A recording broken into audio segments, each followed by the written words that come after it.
Hello everyone, myself Ketan Bhavsar, Assistant Professor in LJ Engineering College, Ahmedabad, in VLSI Design subject, Unit number 4, MOS Inverter and Static Characteristic.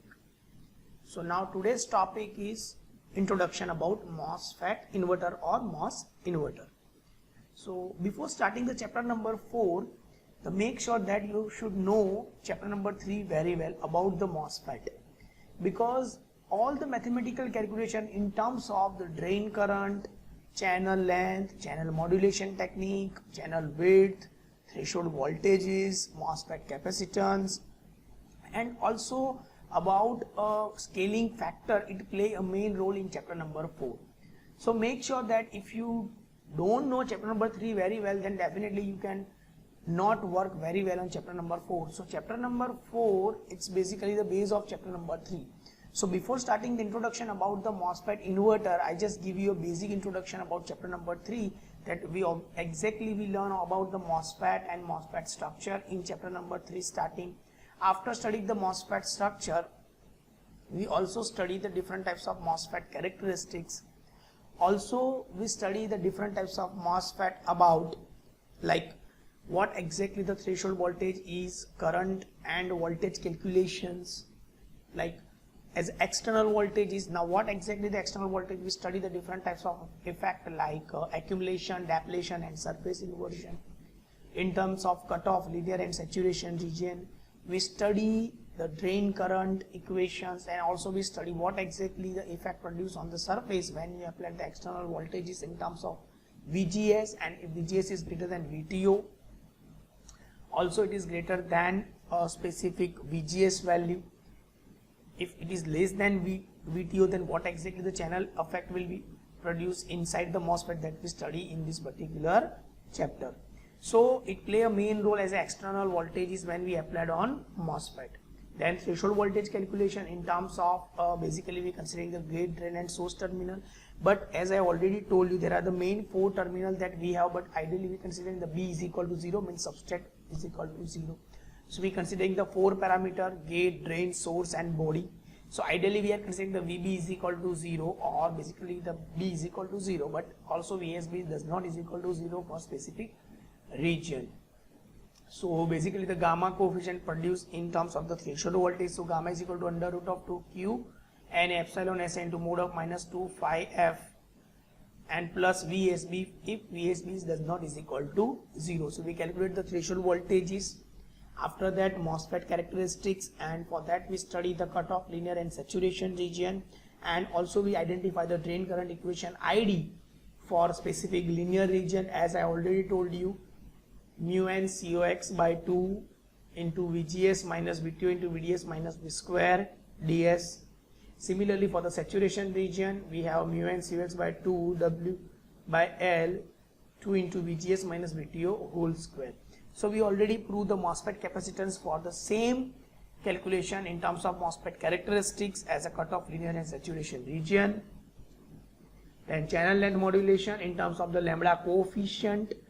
As you already told you that in channel length modulation, if you increase more and more VDS, then channel will start decreasing and it will leave the point from the drain region, and the capacitance, or we can say that the channel variation high on the source terminal. So because of the leaving drain terminal, the actual channel length in linear mode is y is equal to 0 to y is equal to L, but because of the pinch off point, now it's become L dash, so total displacement is delta L, so delta is equal to L minus L dash. So we have to prove the lambda coefficient for the channel length modulation for this specific equation, and also about the MOSFET scaling. Now as per the Moore's law, if you increasing more and more number of transistor, then performance of the chip increase, as I already told you in chapter number 1. But for that we have to work on the scaling factor, that how you reduce the minimum number of transistors in terms of the depth, length, width, voltage coefficient to convert in low power applications. And for that we study the different types of MOSFET scaling factor. There are the 2 types of scaling that we have. We have basically in terms of constant field scaling and also constant voltage scaling. And after that we move on a MOSFET capacitance, and for that capacitance we have 2 types of capacitance that I already told you, junction capacitance and oxide related capacitance.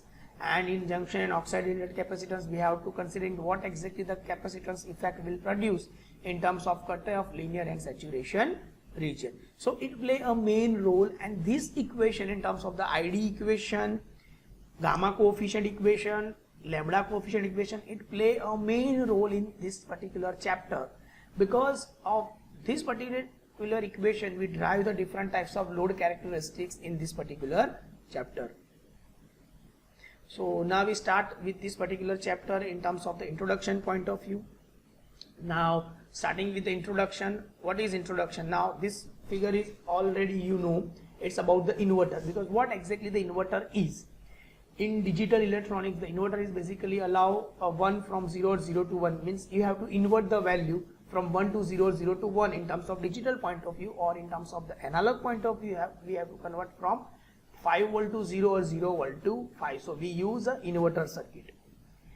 Now basically all know the inverter, what exactly the inverter is, but what exactly is the circuit inside the inverter? So it is designed with help of the MOSFET, as I already told you. Now what is MOSFET? The MOSFET it stands for the metal oxide semiconductor field effect transistor. We use the FET transistor to designing the MOSFET circuit. Now for designing the MOSFET circuit, we use an inverter. So now this one is a simple truth table of inverter. If you apply 0, then answer should be 1, and 1, then answer should be 0. So now what exactly the circuit inside it? So basically designed with help of the PMOS and NMOS. Fine, with help of the combination of P and N, it became an inverter. Now similarly you can see, now we talking about ideally in terms of applying voltage range from 0 to 5 volt. So now you see, for the logic 0, if you apply the 0 to the inverter input, then you definitely get the VDD output. Similarly till the VTH. Now what is VTH? VTH is generally stand for the threshold voltage. VTH, in terms of ideal situation, we divide VDD by 2 is equal to VTH. Suppose you apply the 2.5 voltage or below that, then you definitely get output 1. And similarly, if you apply more than VDD by 2, means greater than 2.5, then definitely you get output 0. So in terms of logic 0 and logic 1 variation, we set the value 0 and output should be 1, and if it is greater than 0 or 2.5, then it should be a 0.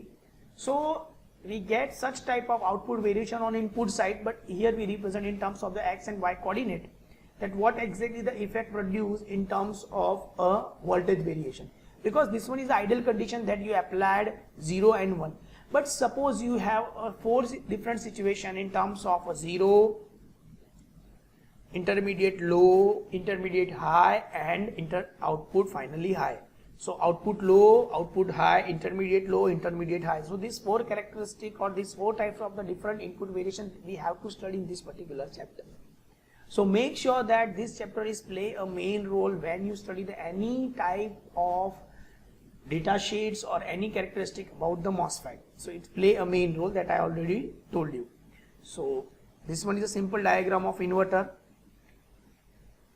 Now you see, if any input is between 0 to VDD by 2, means if you apply 0 or below than 2.5, then definitely you will get a VDD is equal, Vout is equal to VDD, because it's ideally high. But similarly, if you increase more than VDD by 2 to 5 volt, then definitely your Vout is equal to 0.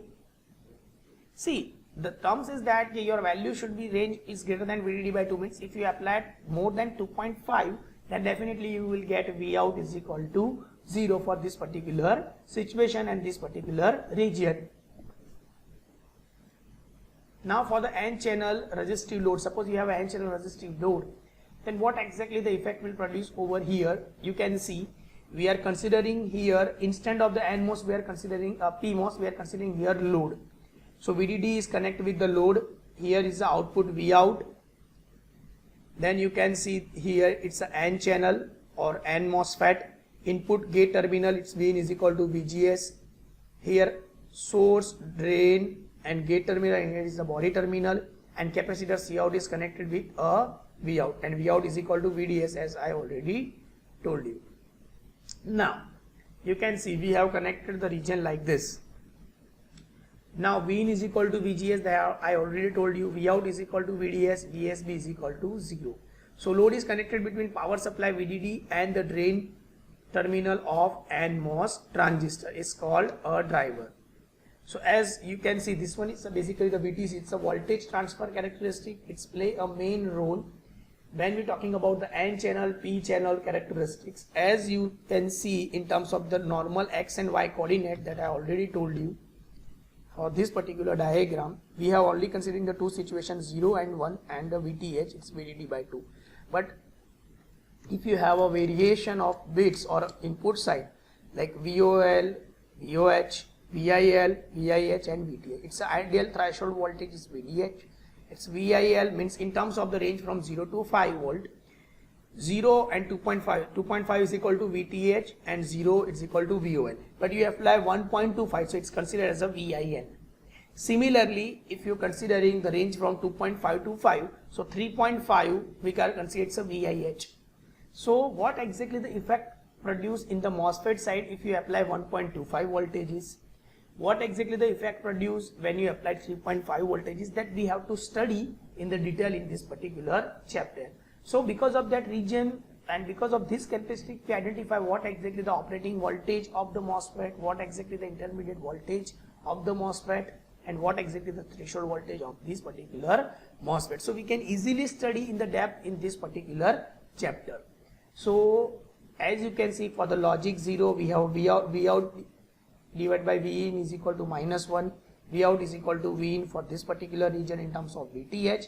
And similarly, Dout is equal to Dvin is equal to -1. It's Dout divided by Dvin is basically represent a transient characteristic, means the output effect will produce or start the variation from here. Fine. So it will start the varying. As you can see, from this particular point the value it start decreasing, and this particular point is start decreasing and near to 0, and here it's leave the point from 1 to 0.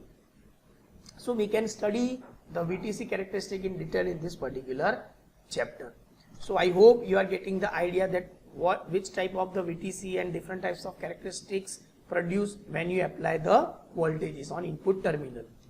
So in next session we study about the noise margin, that what exactly the noise margin is, what exactly the effect is produced when the noise is entered in the MOSFET or in MOSFET characteristic, and after that we start apply the different types of variation on input side. So I hope you are getting the idea about what exactly the MOSFET is and MOS inverter is. And now we study the different types of voltage variation in next session with respect to the noise margin. So thank you very much, and if you have any doubt then you can contact me. So thank you.